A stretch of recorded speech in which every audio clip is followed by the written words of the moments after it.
هل ترون أن الحجامة تفطر الصائم؟ وقد ورد دليل في مسلم يدل على أن قول النبي صلى الله عليه وسلم أفطر الحاجم والمحجوم كان متقدما، وأن آخر أمره عليه الصلاة والسلام الترخيص بها للصائم. أفيدوني جزاكم الله خيرا.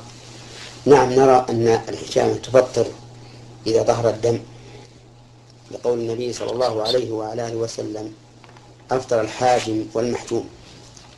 وما ذكره السائل من أنه ورد في صحيح مسلم ما يدل على نسخ ذلك فلا أعلمه الآن.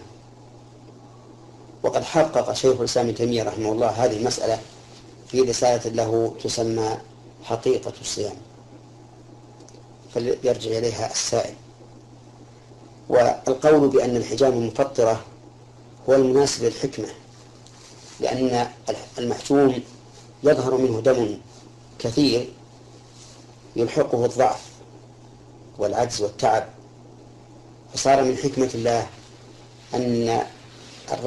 أن الصائم إذا احتجم قلنا له أفطرت فكل واشرب،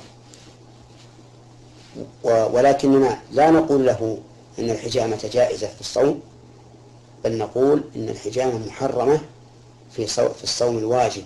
ولكن إذا اضطر الإنسان إليها بأن هاج به الدم حتى خاف على نفسه الهلاك أو الضرر، فإنه في هذا الحال يحتجم للضرورة ويفطر فيأكل ويشرب، وهذا من الحكمة لا شك فيه. وعلى هذا نقول إذا كان الصوم نفلا فلا حرج على الإنسان الصائم أن يحتجم ولا إثم عليه، لأنه يجوز للصائم نفلا أن يقطع صومه، لكنه يكره لغير غرض صحيح. وأما إذا كان الصوم واجبا كصوم رمضان وقضاء رمضان